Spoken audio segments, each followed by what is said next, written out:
My name is Beth DeMars, and I chose the topic of using hands-on math in the classroom.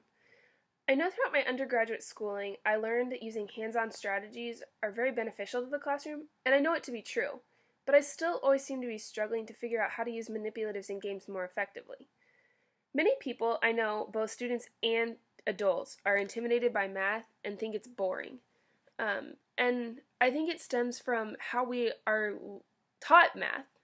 Math can be a very abstract thought, and if it's not brought to a concrete level, it's really hard to understand. If we can make math more fun and more engaging for students, it makes more sense to them, and they can learn to enjoy it more. Through my research, I wanted to look into both why hands-on math is important and some strategies that help bring this to the classroom. Most of my research led me to using manipulatives in the classroom. This method allows students the opportunity to use concrete tools to develop deeper understanding of the abstract ideas that math creates. Manipulatives are defined as physical objects that students and teachers can use to illustrate and discover math concepts. So this doesn't mean that we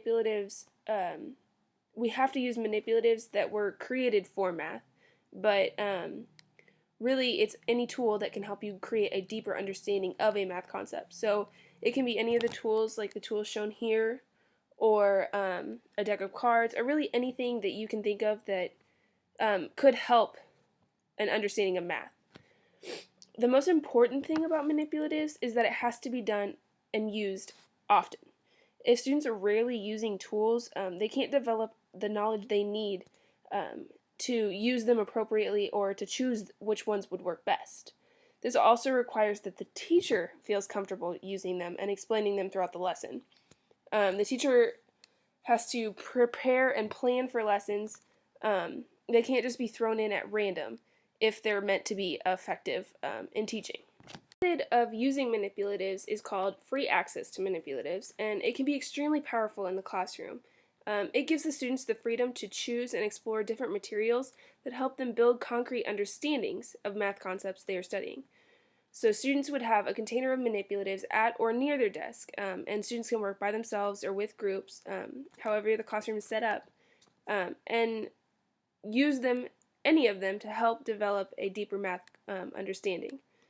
So by getting the chance to choose any manipulative, you're opening the door to create new strategies and really create deep conversations with students using the manipulatives to create a better understanding. They may find that they didn't choose an appropriate tool, or it didn't work out. And we have to teach them that that's okay, and that there's a lot to learn from that. And that they can choose a different tool and move forward. I feel like this creates a lot less stressful environment, because we're creating an environment where it's okay to try something new and different, and it's okay to be wrong as long as you continue to move forward. When using free access for manipulatives, there's a few suggestions that were given to help you work through the process. So at first, it may be a bit more chaotic, which is why I feel many teachers kind of shy away from using free access to manipulatives. But if we create guidelines and rules for students, it really shouldn't be an issue. So as teachers, we must help create a little bit of structure around the freedom of giving students these manipulatives. So we teach them that manipulatives are not to be toys, but they're tools to help build deeper understanding. And it's important that the teacher convey this message to the students as clearly as possible. Some rules might be to not use the tools during the teacher introduction or explanation, or that they're only to be used for a deeper understanding in math.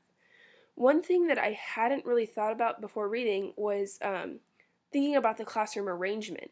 So one teacher noticed that when she had her students in rows and the manipulatives had to be placed on the floor, students weren't as readily willing to use manipulatives because it wasn't as available to them as when they were placed in small groups, and the manipulatives were able to be placed in the middle of tables.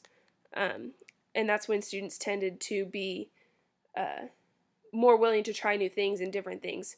When they were right there on the table for them, they didn't have to move to the floors or anything like that. Another strategy for hands-on math is using math games. This adds a fun to the math classroom and encourages a happy learning environment for students. Math games encourage students to continue to develop their thinking, but in many cases, students forget that they are learning. So that's an added benefit because they're having more fun instead of focusing on um, that they might be frustrated by math. Again, like when we use manipulatives, the teacher has to plan and experiment with the games prior to using them in the class. It is important that the games foster a deep understanding of the content, though, not that it's just requiring students to reproduce memorized information or more of the drill and practice, but really making them build deeper on the concepts. I think hands-on math is a great way to get students to realize math doesn't have to be hard or boring to understand as long as we're willing to try new things and use these strategies to help us understand.